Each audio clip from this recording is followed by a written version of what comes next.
First to the intelligence community. You were spot on in your intelligence. Your decision to declassify both the form and the fashion in which you did so saved lives. Sleep well, and thank you for doing that. I'm going to pose a question, which I think the answer is more suitable for the closed segment, but I'm going to ask it here. We all have different roles to play. You are all investigators, intelligence gatherers, reporters, we're legislators, but I think it's still important that we analyze this question. I was on the Ukraine-Poland border. We just got back yesterday. On the Ukrainian side, the Ukrainian men were bringing their wives and their children, saying goodbye potentially for the last time. There were 100,000 just in one day when we were there. That was a record. The record was broken the following day. There's about 10 to 12 million Ukrainian men, age 18 to 60, who are not allowed to leave the country. They don't want to leave the country. They want to fight. And they could potentially be slaughtered in mass form. Vladimir Putin could be creating an entire generation of widows and orphans. And this decision not to intervene is largely based on Ukraine's non-NATO status. Finland's not a NATO member. They have roughly 5 million people. Austria, 9 million people. Sweden, 10 million. Switzerland, 8 million. None of them are NATO members.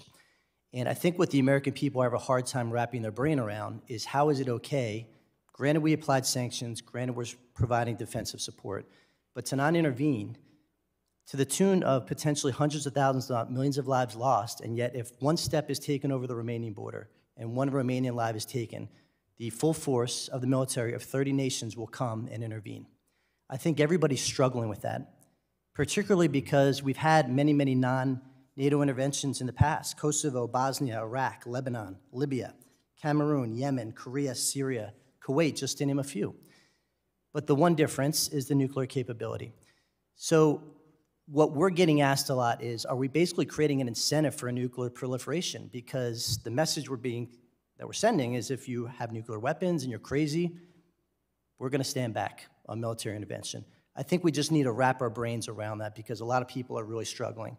And when you have Vladimir Putin bombing a children's cancer hospital, willing to go that length to cross those Rubicons, we have a program here in the United States, Make-A-Wish Foundation, that gives children dying of cancer their final wish to brighten their day at the end. These children in Ukraine who are suffering from pediatric cancer, they're spending their final days having bombs dropped on their head.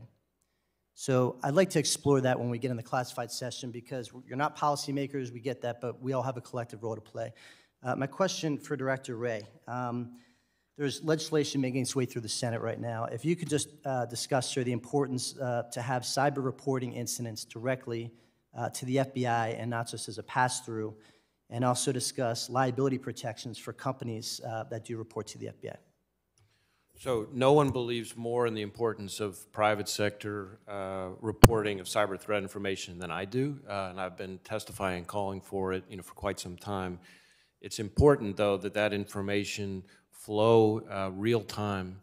And as I testified earlier in this hearing, we have agents out in the field who are responding often within an hour or so to a business that's been hit. And we need to make sure, and that's happening thousands of times a year, so we need to make sure that that information flow is protected, namely that the businesses that come forward like that, when they talk to the agents out in the field, have protection from liability for doing so, and not just reporting through some longer-term means to some bureaucracy somewhere in D.C. So that part has to be taken care of. The second thing is, of course, time matters in these situations. Our agents are using the information that we get from businesses every day to go after the hackers, to seize their cryptocurrency, to take down their infrastructure, to work with General Nakasone and with foreign partners.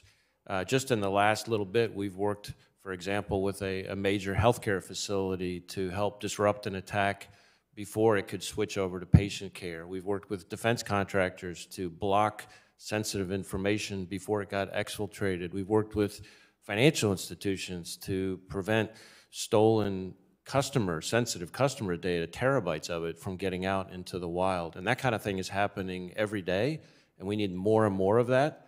And the two things that can help do that are ensuring that the companies who come forward to our agents out in the field get the same kind of liability protection that they would for the reporting that we think they should also be doing to CISA. This is not in lieu of CISA. We want them to report to CISA, and the more information CISA gets, the better.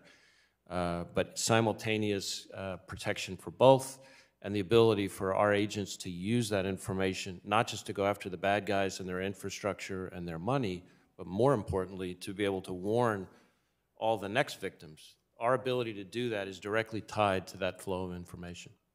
Thank you, sir. I yield back, Mr. Chairman. Mr. Chairman, may I just add Yes. quickly to that? Just to say that, just as Director Ray indicated, I mean, I think we are extremely supportive of the cyber reporting bill essentially to CISA and very much see that as saying, I think we also just agree that there is additional reporting that might be done more generally, but I just want you to understand that our support is for the legislation. Okay.